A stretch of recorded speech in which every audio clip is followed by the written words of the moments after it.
موږ تاسو وایم موږ ول کچېرې موږ تاسو یوازې ورټکسونه ولرو مثلا د V1 د V2 مثلا د مثلا V3 دغه ورټکسونه په خپل منځ کې چې ایج ونه لري دا د نل ګراف په نامه باندې یادېږي او دې ته موږ وایو چې دا ګراف دی خو ډول یې نل ګراف دی او یو مو دا دغه ویلي دي په تیر درس کې بل مو ویلي دي موږ ول کمپلیټ ګراف هغه ګراف دی چې د دوو ایجو ترمنځ حتما باید نه د دوو ورټکسو ترمنځ حتما باید چې ایج موجود وي کمپلیټ ګراف کې مثلا که چیرې دا V1 وي د V1 او د V2 ترمنځ باید چې ایج موجود وي د V2 او د V3 ترمنځ باید چې ایج موجود وي او د V1 او د V3 ترمنځ باید چې ایج موجود وي دې ته کمپلیټ ګراف ویل کېږي سمپل ګراف چې موږ تاسو وایو په سمپل ګراف کې موږ ول سمپل ګراف هغه ګراف ته ویل کېږي چې هغه پارلل ایج ونه لري او یا سیلف لوپ ونه لري مثلا که چیرې زه یو ګراف راسم کوم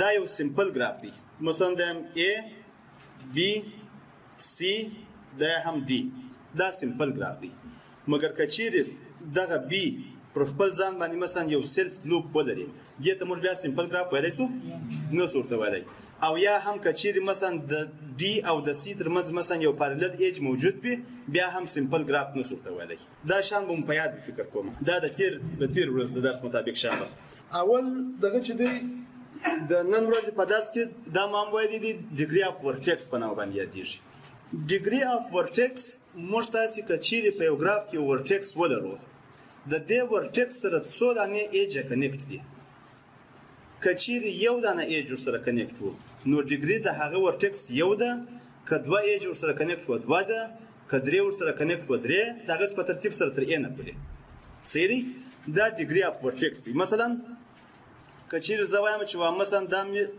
مثال دا مې V1 دی او دا مې هم V2 دی د دوی دوه ترمنځ چې دغه ایج موجود دی د V1 ډیګري څو کېږي یو دانه ایج ورسره کنیکټ دی نو D of V1 دا مساوي کېږي په یو باندې او D of V2 دا مساوي کېږي په څو دا هم مساوي کېږي په یو باندې صحیح دی ورپسې که چیرې مثلا د دې سره زه یو بل ورټکس کنیکټ کړم دا هم V3 اوس په دې ځای کې د V3 ډیګري چې ده څو ده D of V3 دا مساوي کېږي په یو باندې مګر D of V1 واوښتله دا دلته څو شوله دوه شوله صحیح دی دې ته ډیګري اف ورټکس وایي او ډیګري اف ګراف چې دی که چیرې موږ تاسې په یوه ګراف کې د ټولو ورټکسو ډیګریانې سره جمع کړو هغه عبارت او مجموعه یې راوباسو عبارت د ګراف د ډیګري څخه دی ډیګري اف ګراف په دې ځای کې مثلا د دې ګراف ته که چیرې زه ډیګري راباسم D of G دا مساوي کېږي په څو په څلور باندې په دې خاطر باندې چې دوه دا دی جمع یو دی درې جمع یو دی هم څلور مساوي کېږي په څلور باندې دې کې خو به مشکل نه وي اوس یو ګراف ته پر کتابچه باندې یو ګراف ستا په خوښه باندې رسم کړه ته یې رسم کړه دغه ګراف رسم کړي دا دوه ګرافه جلا جلا د اول ګراف دغه به دغه وبولو اول ګراف به وبولو او دا به هم دوام ګراف وبولو د دواړو ګرافو ډیګریانې پیدا کړي د دې ګراف ډیګري که چیرې پیدا کوو د دې ورټکس ډیګري څو ده د دې ورټکس دوه د دې ورټکس څو ده دوه د دې ورټکس درې د دې ورټکس دوه د دې ده دوه د دې ده درې درې و دوه د هم پنځه د هم اووه د هم لس د هم دولس د هم څوارلس نو ډیګري اف دوهم ګراف دا مساوي کېږي په څو د هم څوارلس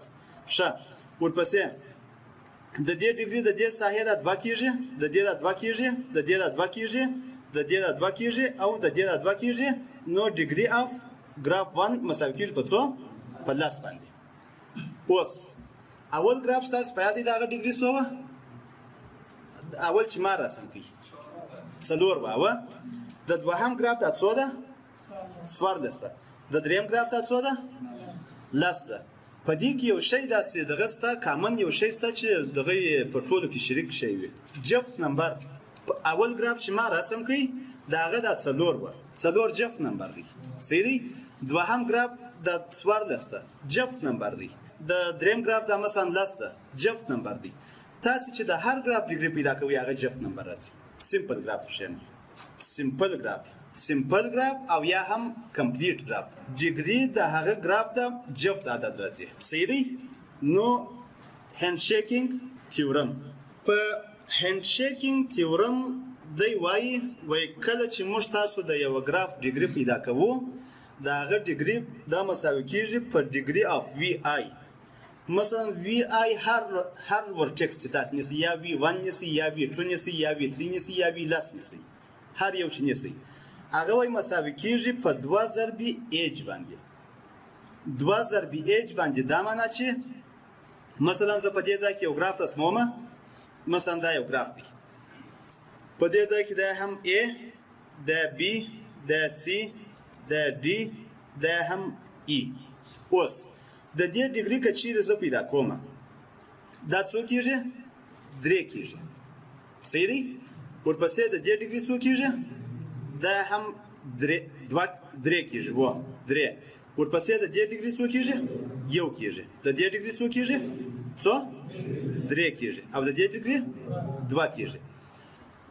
دی وایي که چیرې موږ تاسو یو ګراف ولرو په دې ګراف کې دغه اول برخه چې ما نشته کړې ده د دې اولې برخې دغه تقریبا یو څه تشریحي غوندې دي. په دې ګراف کې که چیرې موږ تاسې ډیګري راباسو د هر ورټکس ته مثلا د ډي د ډي دا زه راباسم ډي څو دی؟ 2 دی. 2 جفت دی که تاق دی؟ جفت دی. نو زه وایم چې دا 2 چې دی دا ایون نمبر دی. صحیح دی؟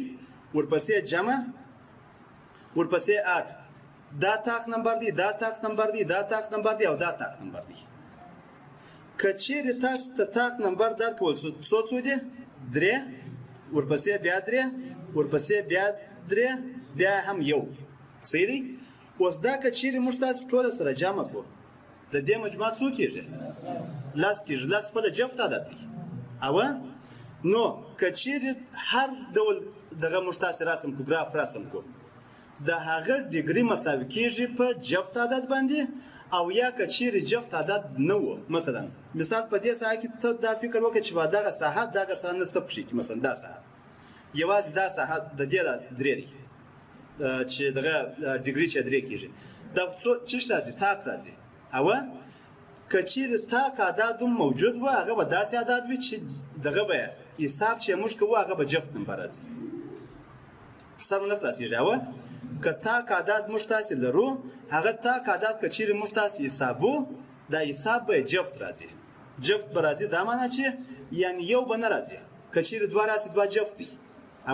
که 4 راسي 4 جفت دي. مثلا په دې ځای کې زه راځم اوس پر دغه ګراف باندې که چیرې زه پر دغه ځای باندې مثلا یو بل دغه ورکړم د سی سره یو بل ایج ورکړم مثلا د دې ورټکس سره کنیکټ کړم اوس یې دغه څه کېږي ډیګري یو دانه دلته په دې ځای کې اضافه شو یو ډیګري او یو دانه دا اضافه شو سی بیا جفت راځي. صحیح دی؟ یعنی په دې پر نه دی مربوط چې تاسو مثلا که چیرې یو ایج ورواچوي که لاس تانې ورواچوي نو ډیګري به یې بره سره راوړي. که یو ورواچوي که لاس تانې ورواچوي دغه ډیګري جفت راځي د ګراف ته. ښه دغه ګراف د هم 1 2 3 4 د هم 5 مثلا په دغه ګراف کې که چیرې زه وګورم یوازې دغه یو ورټکس دی چې د دې ډیګري جفت عدد دی.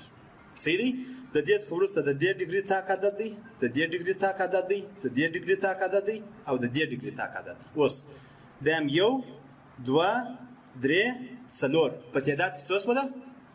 4 شوله. 4 جفت دی که تاق دی؟ جفت نمبر دی. کله چې ګراف درکړی وي ځینې وخت اوس مثلا په دې ځای کې ما ګراف رسم کړي که یې چیرې ډیګري درکړې وه چې وایي د ډیګري د رویې څخه تاسې ګراف رسم کړي تاسې باید څه رقم رسم کړي. اول د واره دا باید چې معلوم کړو ځان ته چې په دې ځای کې څو تعداد باندې جفت عدد شته او په څو تعداد باندې تاق نمبرونه شته.